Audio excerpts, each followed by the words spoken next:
মানুষ মরণশীল, কিন্তু এই ডিজিটাল যুগে আমাদের মৃত্যুর পরও বিশাল একটি অংশ ইন্টারনেটের ভার্চুয়াল জগতে বেঁচে থাকে।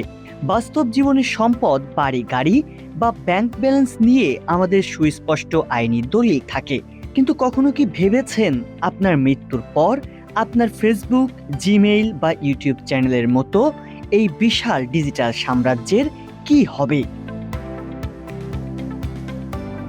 গবেষকদের ধারণা, এই শতাব্দীর শেষ নাগাদ বিশ্বের সবচেয়ে বড় সামাজিক যোগাযোগ মাধ্যম ফেসবুকে জীবিত মানুষের চেয়ে মৃত মানুষের প্রোফাইলের সংখ্যা বেশি হবে।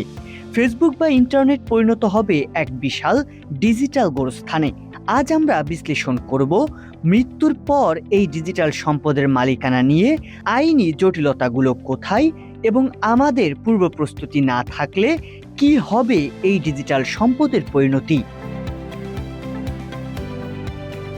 ডিজিটাল সম্পদ বলতে আমরা অনেকেই শুধু সোশ্যাল মিডিয়া বুঝি, কিন্তু বাস্তবে এর পরিধি অনেক বিস্তৃত। ডিজিটাল সম্পদ প্রধানত তিন ধরনের হয়ে থাকে। প্রথমত, ব্যক্তিগত স্মৃতি, যেমন ফেসবুক, ইনস্টাগ্রাম বা হোয়াটসঅ্যাপ। দ্বিতীয়ত, সৃজনশীল ও বুদ্ধিবৃত্তিক সম্পদ, যেমন আপনার ইউটিউব চ্যানেল, ওয়েবসাইট বা ক্লাউড স্টোরেজে রাখা ছবি ও নথি। আর তৃতীয়ত, আর্থিক সম্পদ, যেমন মোবাইল ব্যাংকিং অ্যাকাউন্ট, ক্রিপ্টোকারেন্সি বা ইউটিউব ও অন্যান্য সোশ্যাল মিডিয়া থেকে আসা আয়। আপনার অবর্তমানে এই তিন ধরনের সম্পদেরই আলাদা উত্তরাধিকারী প্রয়োজন। কিন্তু এই সম্পদগুলোর উত্তরাধিকার হস্তান্তরে বড় প্রযুক্তি প্রতিষ্ঠানগুলোর নীতি আসলে কেমন? বৈশ্বিক প্রযুক্তি জায়ান্টদের নিজস্ব কিছু নীতিমালা রয়েছে।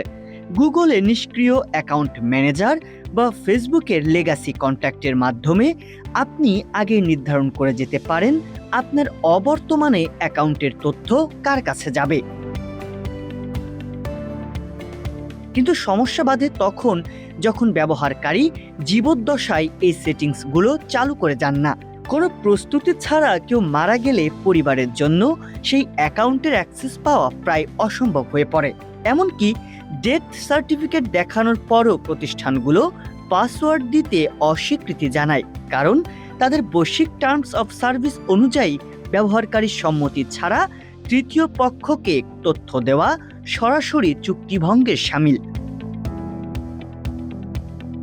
আমাদের প্রচলিত উত্তরাধিকার আইনে ঘরবাড়ি বা নগদ অর্থের বন্টন প্রক্রিয়া স্পষ্ট থাকলেও ডিজিটাল উত্তরাধিকার নিয়ে দেশে সুনির্দিষ্ট কোনো আইনি কাঠামো নেই।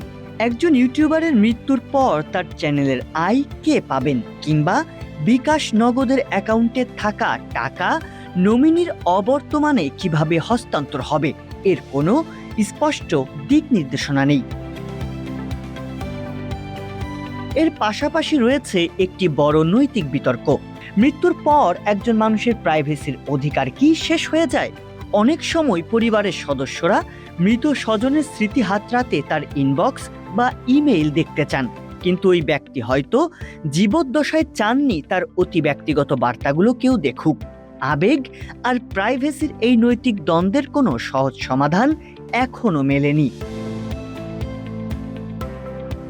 বাস্তব জীবনের সম্পত্তির মতো ডিজিটাল সম্পদের সুরক্ষায় এখন বিশ্বজুড়ে ডিজিটাল উইল বা ডিজিটাল ওসিয়তনামা তৈরি করার ধারণাটি জনপ্রিয় হচ্ছে।